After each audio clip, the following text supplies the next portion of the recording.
of work. Mike, you've been spending a lot of time thinking about what all of the global and national headlines that are asking us to think about the future of work mean for North Carolina. Would you take us through some of the work that you've been doing, please? I will, Anita, and thank you. I think that this concern we have about the future work and emphasis on the future work may be really the question of the century.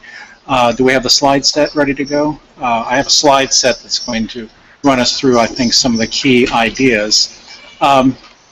If we look around the world, for example, if you go to Japan and you go into a hotel in Japan, you may be greeted by a robot at the check-in desk rather than a live person. Driverless cars, of course, that's been a hot topic, and many futurists think that will be the way that we will get around, both in terms of moving ourselves as well as the trucking industry. 3D manufacturing. This is the kind of manufacturing some say will replace the factory floor and the workers on the factory floor, where, for example, if my wife and I were recently looking for a refrigerator and we have a specific size we're looking for, if we had a 3D manufacturing component in our home, we could produce the exact kind of refrigerator that we wanted. So all of these examples that I've given are examples of where technology has the potential to replace human labor. And if you're a business person, you can see many advantages of having a machine or a robot do the tasks that an individual's done. That machine or robot, for example, will not lobby for higher pay raises, no vacation needed. You can precisely schedule and time and tune that robot or machine. And some say on the upside, this is going to remove the locational benefits that we've seen impact, particularly here in North Carolina, some workers who used to have jobs in, for example, the textile and furniture industries, and those jobs no longer exist because they've moved offshore. Well, if business is done and manufacturing is done with robots, maybe those enterprises can come back. So this is a big issue. It's not really a new issue. If you remember your history, in the 17th century, there was a movement to bring in technology and machines to manufacture apparel goods in England.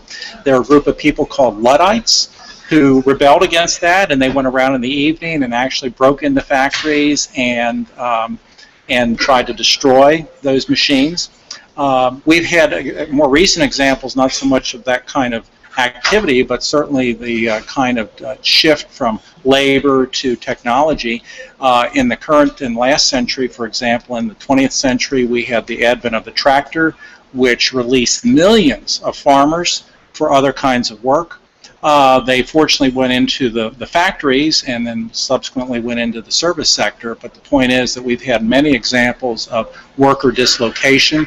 The economist John Maynard Keynes actually coined the term technological unemployment to indicate that we're always seeing machines, technology replacing labor. The key question is whether we can see new jobs emerge that will take the labor that is that's being replaced by technology. Now, this change that we've seen specifically in factories and some other sectors of our economy, many economists say has had a big impact, adverse impact on the middle class. In fact, they argue that this is the main reason we've seen a relative decline in the size of the middle class in the U.S. over the last roughly 30 or 40 years. It's because, for example, those good-paying manufacturing jobs are being replaced by technology, robots, etc. In particular, if we look at a subdivision of jobs in terms of tasks, it is routine tasks. It's tasks where there is the same kind of activity being done over and over that in the past has been able to be replaced by technology. Think the assembly line with Henry Ford, where now we have machines that are putting on those fenders rather than people.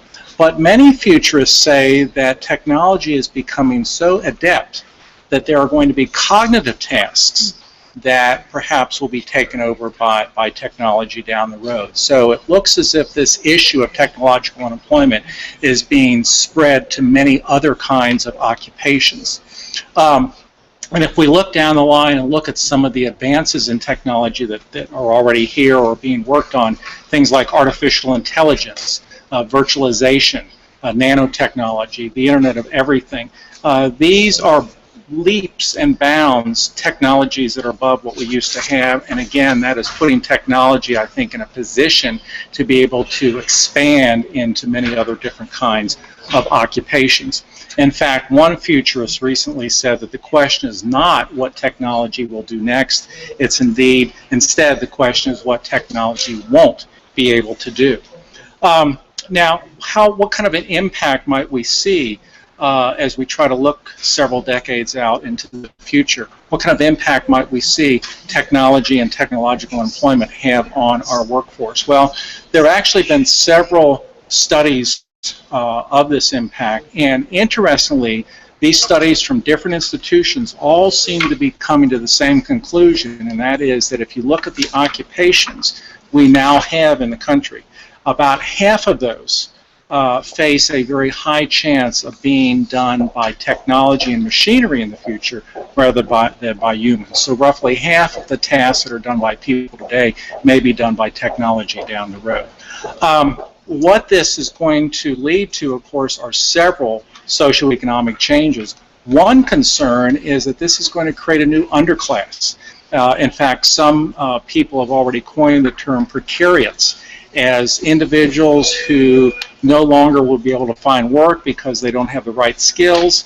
The work simply is not going to be there, and the question is, if that is an issue down the road, what do we need to do public policy-wise in order to address that?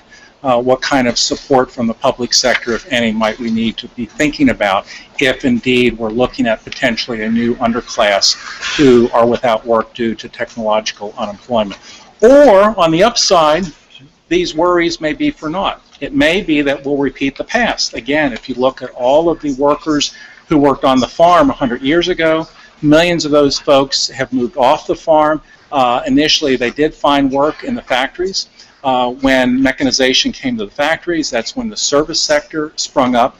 So there are many who say that this is not really a worry because the economy will always respond, income will always be earned, and that will be spent, and that will create new kinds of jobs.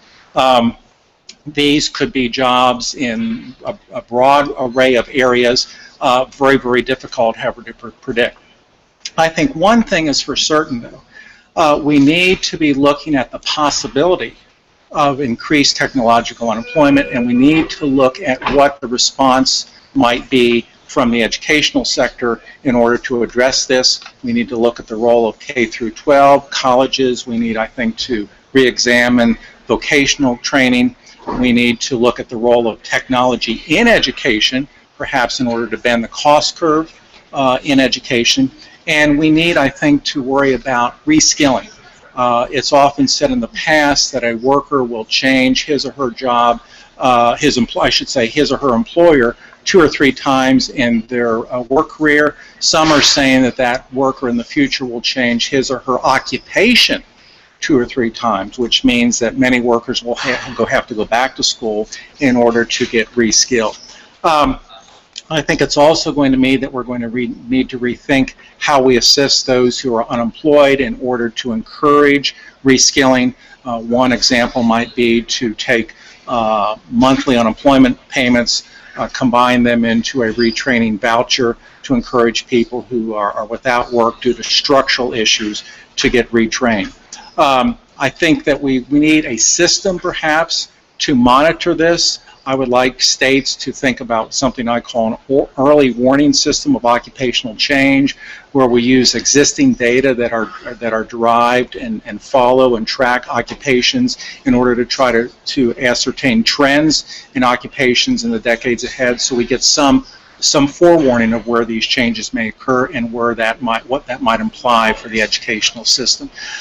We're not going to be able to control this. We're not going to be able to restrain technological advances, but I think half the battle is knowing that this may occur, and we can take plans, hopefully, to address it. Thank you.